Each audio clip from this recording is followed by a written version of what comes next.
J'ai des news. J'avais des news. J'avais des news.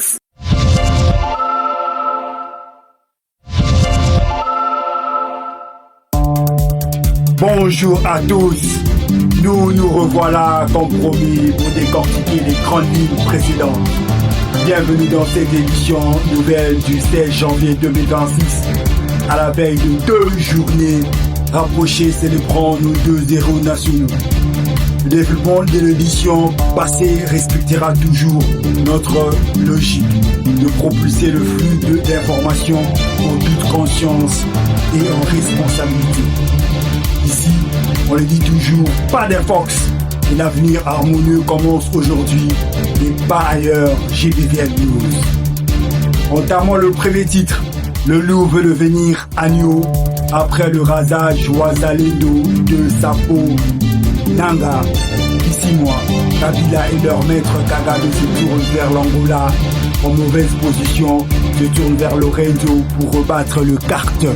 Washington, un acteur refait son apparition dans ce dossier. C'est l'Angola qui s'active à nouveau en coulisses à travers son président João Lourenço. Il a multiplié les rencontres, recevant notamment le président Tshisekedi à 2 reprises récemment. Il a également engagé des consultations, entre autres, avec Joseph Kabila, l'ex-président de RDC, condamné pour trahison dans son pays et qui vit en exil. Il s'est ainsi rendu à Luanda, lui aussi, fin décembre. C'est une information RFI, Patient Ligodi. L'Angola veut revenir au centre du jeu diplomatique. Selon plusieurs sources, Luanda a multiplié ces dernières semaines les contacts avec presque toutes les parties prenantes de la crise congolaise. Discrètement, la présidence angolaise a reçu l'ancien président congolais Joseph Kabila. La rencontre a eu lieu fin décembre selon des proches de l'ancien chef de l'État. Quelques jours plus tard, une autre délégation issue de l'entourage de Joseph Kabila a également été reçue à Luanda. Au cœur des échanges, la relance d'un processus politique plus large. Le camp Kabila a notamment mis sur la table la question de la condamnation à mort de l'ancien président, considéré comme un verrou à tout dialogue. Dans le même temps, la diplomatie angolaise a pris contact avec l'AFC M23 et des questions ont été soulevées. De son côté, Corneille Nangaa, coordonnateur de l'AFC M23, a adressé une lettre au président João Lourenço demandant des clarifications sur la nature de l'initiative angolaise. S'agit-il d'un nouveau processus et quel avenir pour le processus de Doha? Luanda a également échangé avec les évêques catholiques et les pasteurs protestants engagés dans une démarche de dialogue national et une rencontre est annoncée cette semaine. Enfin, l'Angola a pris langue avec Doha, afin de rassurer sur l'essence et la portée de sa démarche. Les explications de Patient Ligodi. Dans les coulisses, Joseph Kabila aurait d'abord été reçu seul avant d'envoyer 2 de ses proches pour continuer les échanges. De l'Angola, on interpellera encore un acteur clé, bien qu'il soit manipulé. Ce que les gens ne savent pas est que le libérateur présumé est lui-même prisonnier et a besoin d'être libéré. Le jour où ces Rwandais verront qu'ils n'ont plus besoin de lui, ne soyez pas surpris de ce qu'ils feront de lui. Ils savent très bien ce que Mzi Kabila leur avait fait. Même Nangaa lui-même sait qu'ils ne pourront jamais commettre la même erreur. Ils se disent que si Nangaa et sa bande sont capables de tuer leurs propres frères et sœurs congolais pour leurs intérêts, rien ne pourrait les empêcher de se retourner contre eux un jour si jamais leur plan réussissait. Vous savez, moi je vais vous dire une vérité qui risque de vous choquer. Moi, une personne comme Corneille Nangaa, moi il m'a fait rêver. Un monsieur très intelligent. Je vous suis, hein? Oui, dans notre pays, nous avons utilisé la machine à voter grâce à Corneille Nangaa. Les gens ont tendance à oublier. Il reste tout de même une légende dans ce domaine. C'est celui qui a organisé la passation pacifique du pouvoir. Président entrant, président sortant. Pour la première fois, dans l'histoire on a du pays, vécu l'alternance. C'est historique ça. On ne peut pas le remplacer par l'argent, par une mine. Excusez-moi de le dire. Alors, je pense qu'il peut y avoir des raisons que lui-même détient, qui l'ont poussé à cet extrémisme ou extrémité, il faudrait le dire comme ça. Mais il y a toujours lieu, il y a toujours une possibilité de lui dire, tu as ta place au milieu de la société civile, tu as ta place dans les cœurs de gens qui gardent des bons souvenirs pour toi. Une personnalité à un niveau. Et moi, je pense que tout le monde peut construire, tout le monde peut reconstruire ce pays. Si vous allez rencontrer le président, parce que vous avez parfois la chance de le voir, là, dans les prochains jours, vous allez dire quoi? Il y a lieu de croire à l'avenir de ce pays et de donner la chance à tout le monde. La chance à tout le monde. Tout le monde peut construire avec lui. Cette fameuse machine à voter que certains ont surnommée machine à voler, et on a vu combien des particuliers ont eu à voter à partir de chez eux à domicile. Et la place de Corneille Nangaa, que veut dire la chance à tout le monde? Il a sa place étant que société civile. Rappelons à Dodo Kamba, l'homme de Dieu, que Nangaa a été condamné et jugé, sa tête même à hors de prix près de 4 millions de dollars. Jugé pour crime de guerre, attaque armée, massacre et violence sur des populations commises dans l'est du pays. Accusé de trahison contre l'État et de participation à un mouvement insurrectionnel, le M23 AFC, ce qui implique qu'il se serait soulevé contre l'autorité étatique et la sécurité de la République démocratique du Congo. La justice militaire congolaise a condamné Corneille Nangaa et 25 autres personnes à la peine de mort, certains crimes, en plus de les condamner à verser des réparations financières importantes jusqu'à 1 milliard de dollars pour indemniser les victimes. Le gouvernement congolais avait saisi plusieurs de ses biens, dont les côtes de Castello, Entrée Kokolo Chaumba saisis, ainsi que tous ses biens en espèces, immobiliers et autres. Et parlons maintenant de leur maître, qui a toujours nagé dans l'élimination directe de ceux qui ne voulaient pas voir à la tête du pays. Et Paul Kagame, je l'ai connu, on a mangé ensemble et il me demandait une télécommande. Vous le racontez d'ailleurs. Il me demandait une télécommande à distance pour assassiner le président Abiyarimana. Et je voudrais vous faire remarquer une chose. Pourquoi je suis au centre de ce dossier? Après avoir quitté ses fonctions officielles, on le retrouve au cœur d'un drame survenu il y a bientôt 20 ans. L'attentat contre l'avion du président du Rwanda. L'événement déclencheur du génocide. Paul Baril, bonjour. Bonjour. Alors on va parler du Rwanda parce que ces jours-ci sort un livre qui s'appelle « Le capitaine Baril brise le silence, la tragédie du Rwanda, ses origines, ses coupables » aux éditions Jean Picolec. Et vous n'y allez pas par 4 chemins, à savoir que vous prenez à rebours la thèse officielle qui veut que ce sont des extrémistes Hutus qui ont descendu, entre guillemets, l'avion du président Abiyarimana, qui était lui-même Hutu mais jugé trop modéré, pour ensuite déclencher le génocide contre les Tutsis. Pour vous, cette thèse est totalement fausse. Dites-nous pourquoi. Parce que d'abord, on n'a jamais donné le nom de ces extrémistes. On parle d'un groupe d'extrémistes. Moi, je voudrais savoir lesquels ont appuyé sur la détente. Et je suis un enquêteur, je suis un gendarme et fils de gendarme. La première question qu'on se pose, à qui profite le crime? Le crime, il profite à une seule et même personne, c'est Kagame. Sans cet attentat, il ne serait pas chef d'État aujourd'hui. Paul Kagame, qui était donc le leader du Front patriotique rwandais, le mouvement rebelle de l'époque. Non, il n'était pas le leader du mouvement patriotique, il était le chef des services de renseignement de l'Ouganda. Il était militaire ougandais, il percevait un salaire ougandais et il a été en Amérique faire des stages dans les unités spéciales américaines avec un passeport ougandais. C'était un rebelle et c'est un terroriste avéré.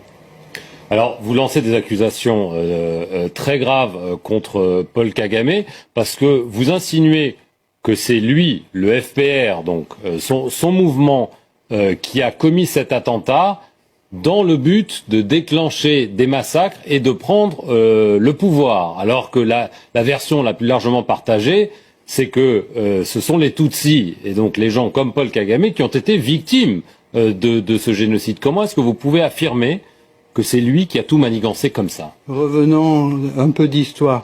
Le 1er octobre 1990, l'Ouganda, avec 3000 rebelles Tutsis, attaque le Rwanda. L'Ouganda, je dis bien, de Museveni, qui est complice de Kagame. La France a des accords de coopération de défense avec le Rwanda depuis 1975, signés par le président Giscard d'Estaing. Le président Mitterrand apporte le soutien et l'aide au Rwanda et on combat les rebelles ougandais et les gens du FPR. Nous sommes en 1990. Il y a 4 ans de guerre jusqu'à ce que l'avion soit détruit par un attentat terroriste. Dans cet avion, il y a 2 chefs d'État en fonction, plus l'ensemble du gouvernement du Rwanda. C'est le déclencheur et c'est le point que Kagame s'appuie pour laisser massacrer les Tutsis de l'intérieur, c'est-à-dire ceux qui sont restés au Rwanda, qui sont considérés par Paul Kagame comme des collaborateurs. Ce n'a rien à voir avec les Tutsis de l'extérieur. Comment est-ce que vous pouvez affirmer cela ? Ça paraît quand même impensable que lui-même aurait laissé massacrer son peuple, entre guillemets, pour parvenir au pouvoir. Comment est-ce que vous pouvez l'affirmer ? Il l'a pas fait tout seul, il l'a fait avec l'aide des Américains et de l'ONU. À cette époque, il y avait la MINUAR qui était 2800. La force de l'ONU. La force de l'ONU, commandée par le général canadien Roméo Dallaire. Le soir de l'attentat, les 2800 soldats de l'ONU se sont restés 280 soldats. La force de la MINUAR aurait pu protéger les Tutsis de l'intérieur. On a dégagé volontairement cette force qui aurait pu se mettre en travers des génocidaires. Mais alors, vous affirmez ces liens entre Paul Kagame et la CIA. Vous laissez même entendre que la CIA était parfaitement au courant des agissements, y compris donc de cet attentat qu'il aurait organisé. Ce sont des accusations très très graves que vous portez. En 1994, encore le sang coule encore à Kigali. Au mois de juillet, Kagame décore ses amis américains de la CIA. Je donne les noms dans le livre, je donne les dates, etc. En 1994, au mois de juillet, il les décore et il les remercie de leur aide et de leur soutien. Est-ce que ça veut dire que la CIA est impliquée dans cet attentat ? Ils sont impliqués dans le plan global de chasser les francophones de la zone des Grands Lacs, pas seulement du Rwanda, mais également des autres pays voisins. Il faut savoir que la CIA avait un ami et un complice qui est le président Museveni. Il a été choisi parce qu'il faisait barrage à l'islamisme venant du Soudan, de Hassan el-Tourabi et de Omar el-Béchir. J'étais en mission pour le président Abiyaramana et pour la France, au même titre que les 3 pilotes, copilotes, mécanos, qui ont été abattus. On collaborait pour notre pays. Et la France était en guerre jusqu'aux accords d'Arusha, qui sont le travail de la France et du président Mitterrand. Les accords d'Arusha que Kagame avait acceptés, qu'il a refusé de suivre en faisant l'attentat de l'avion. Il avait le prétexte pour intervenir militairement. Et concernant, je faisais partie du même dispositif que le pilote, que copilote et le mécano qui appartenait à une société civile qui s'appelait la SATIF. C'était pour le travail de la France, de notre pays. Je voudrais rappeler, parce que c'est important, le juge Bruguière, qui n'est pas quelqu'un de rigolo, qui a pendant 20 ans a mené la politique antiterroriste en France, avait établi 9 mandats d'arrêt internationaux concernant Kagame et son team. Je vous rappellerai que le juge espagnol Meirelles, sur l'assassinat d'Espagnols, l'Espagne n'a rien à voir, il n'y a pas eu de militaire au Rwanda, a établi 40 mandats d'arrêt internationaux. Quand on superpose ces 2 listes, il y a 5 noms qui ressortent, l'état-major de Kagame et Kagame lui-même. Je suis le dernier survivant de l'équipe qui accuse Paul Kagame. Et Paul Kagame, je l'ai connu, on a mangé ensemble et il me demandait une télécommande. Vous le racontez d'ailleurs. Il me demandait une télécommande à distance pour assassiner le président Abiyaramana. Et je voudrais vous faire remarquer une chose. Pourquoi je suis au centre de ce dossier? Parce que je suis le seul à avoir poussé la justice à ouvrir une information. C'est moi qui ai fait déposer les plaintes. Sans le capitaine Baril, aujourd'hui, il n'y aurait pas de dossier ouvert. Et je rappellerai qu'il y a eu l'équipage d'assassiner le pilote, le copilote et le mécano, mais le lendemain, il y a eu 2 gendarmes qui étaient des coopérants et l'épouse d'un gendarme qui a été assassiné. L'instruction n'a pas déterminé quels sont les assassins, il n'y a pas eu de procès, et moi, ce que je demande, c'est que les parties civiles et les familles aient enfin la vérité et que les coupables soient arrêtés et châtiés. Kabila, Kabila. Non, le peuple n'en veut plus. de ce Rwandais tanzanien avec tout ce qu'il a laissé comme dégâts au pays. Rien que son ombre nous rappelle un retour en arrière. La mort de Mamadou Ndala et le témoignage frustrant de l'exécution de Toumba Mouaké.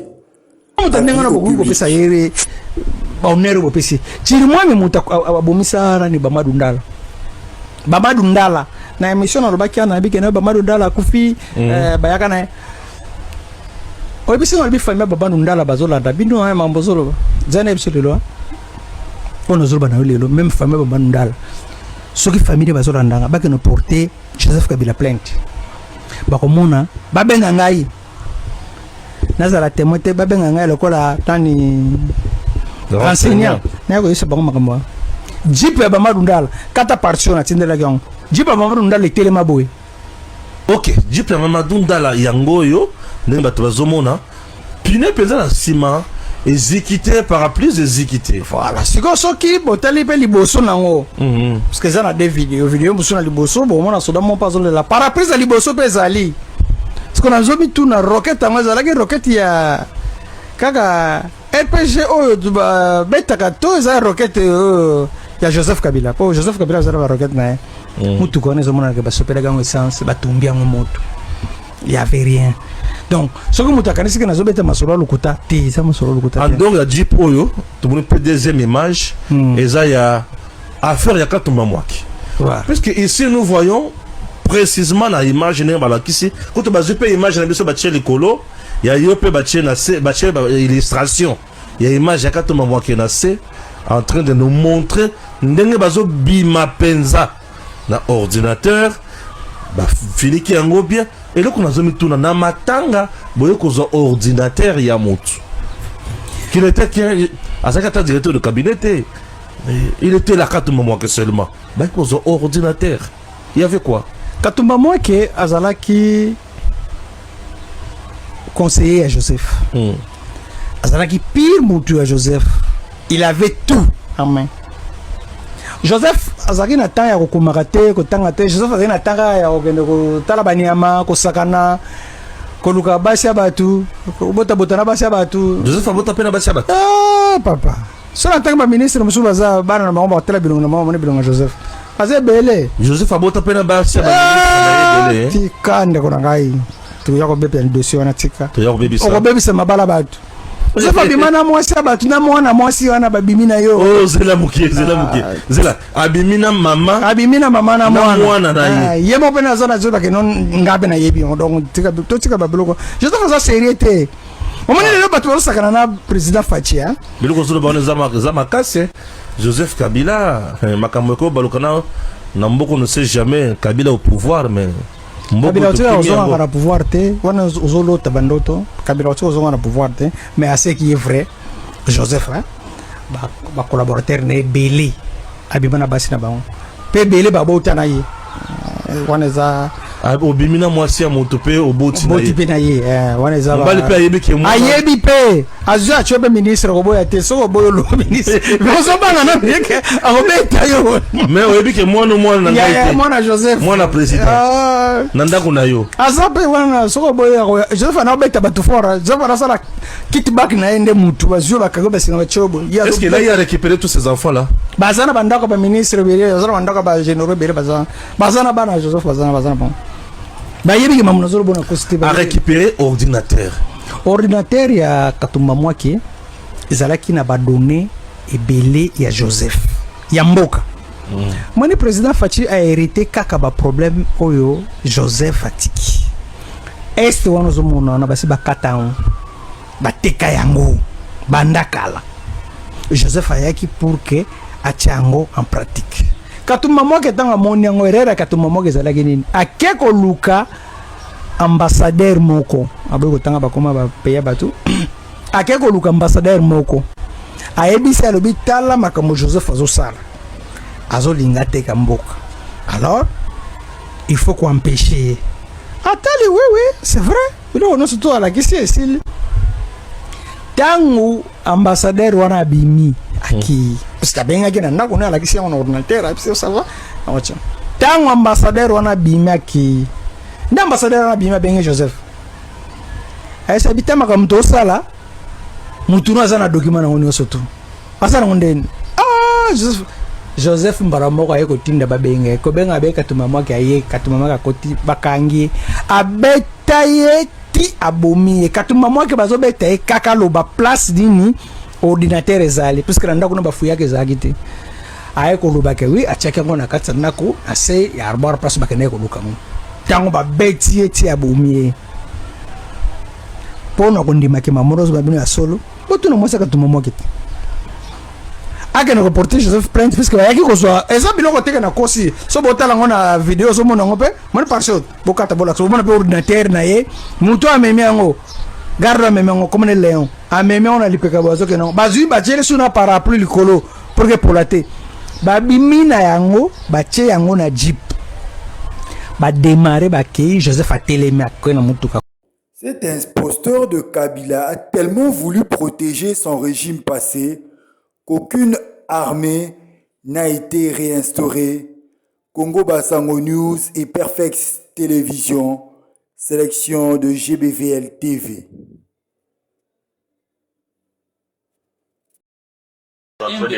Il y a un véritable problème dans notre armée. C'est-à-dire Kabila n'a pas construit une armée républicaine. Il a construit une armée comme une milice qui devait défendre son régime. Je vais vous le démontrer si vous le savez, ou si vous ne le savez pas.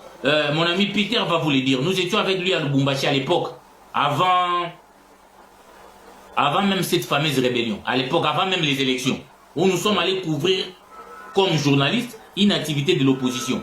Katumbi, Sesanga, Matata, Fayou devaient se réunir pour mettre des stratégies pour conquérir le pouvoir, pour battre Tshisekedi aux élections. Nous étions partis à Lubumbashi.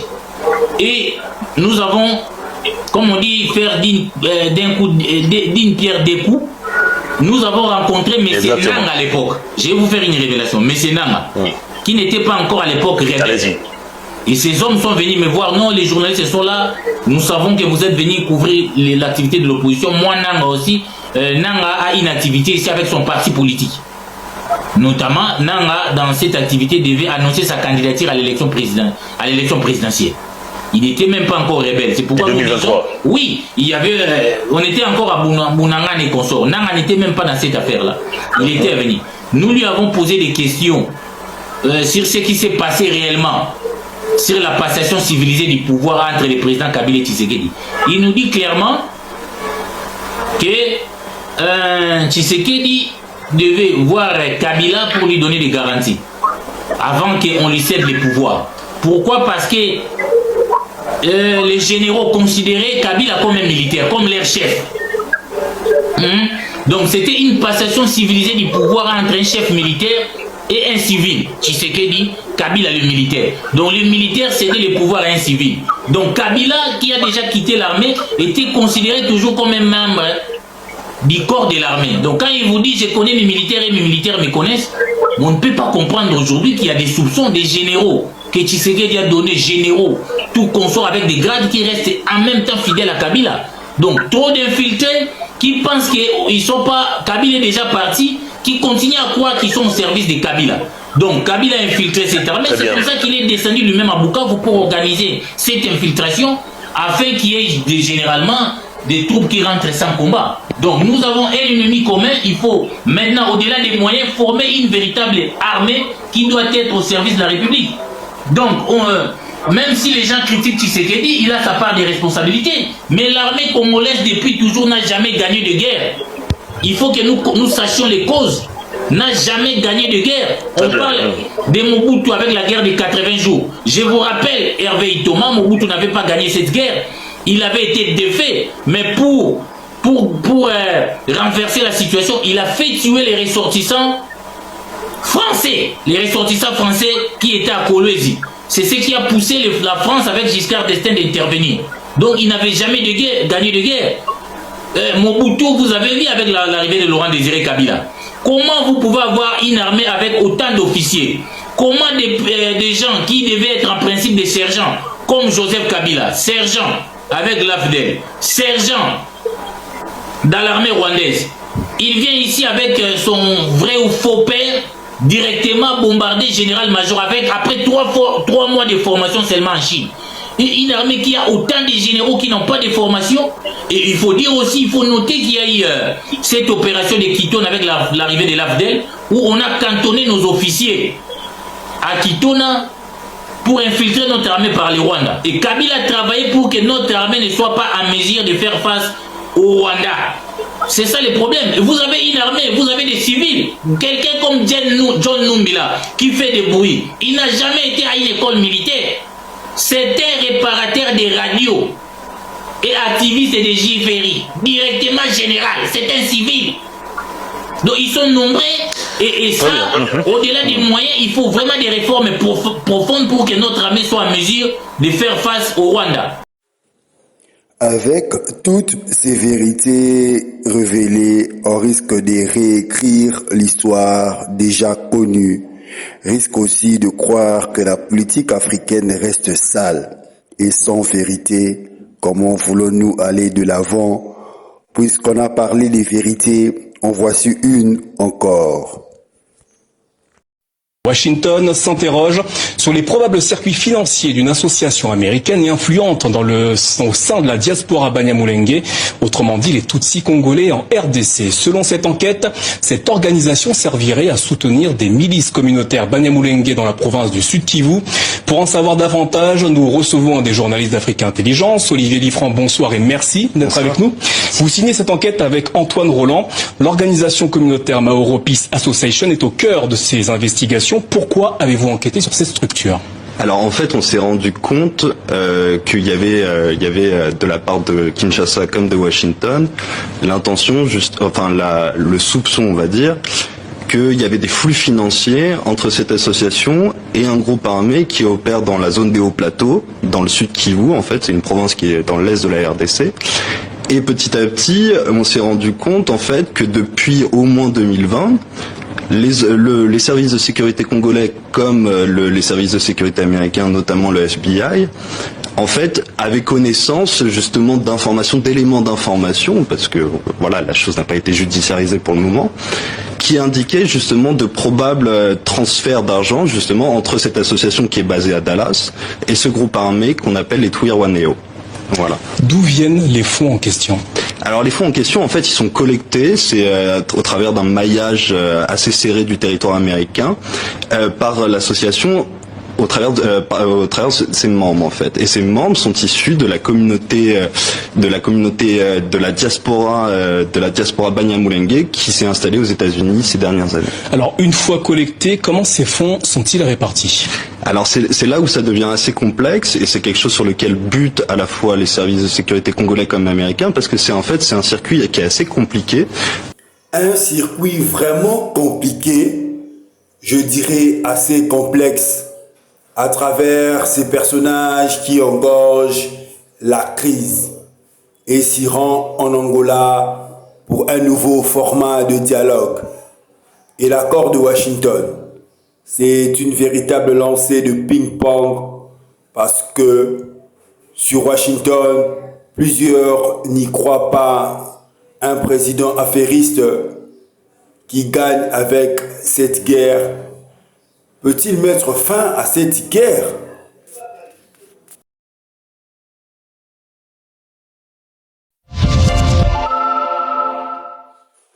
Après une panoplie des arrestations jugées non conformes à l'expression des opposants, Seth Kikouni s'exprime au nom de la plateforme Sauvons le Congo. Moi, j'ai passé 3 heures de conversation en tête à tête avec Joseph Kabila. C'était pour moi la première fois de le voir. Je partage avec vous les premières phrases de la conversation. C'est lui qui a commencé.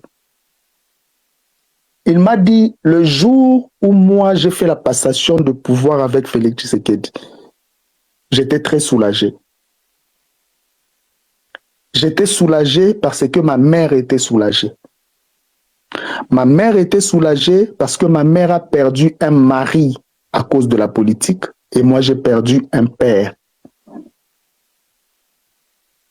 Mais regarde là où nous sommes aujourd'hui. Tout ce que nous considérons comme acquis, nous avons tous perdu. Ça, c'était son introduction. Je ne vous parle pas du reste de la conversation. Maintenant, nous sommes dans une situation où le Joseph Kabila, à qui vous pouvez tout reprocher, le jour où il a fait la coalition avec Félix Tshisekedi, il était au sommet de sa puissance parce qu'il sortait d'une gestion de 18 ans. Il était à la tête d'une armée qu'il a construite lui-même.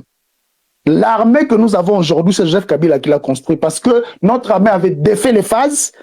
Laurent Désiré Kabila avait commencé, mais l'armée là que nous avons aujourd'hui, c'est Joseph Kabila.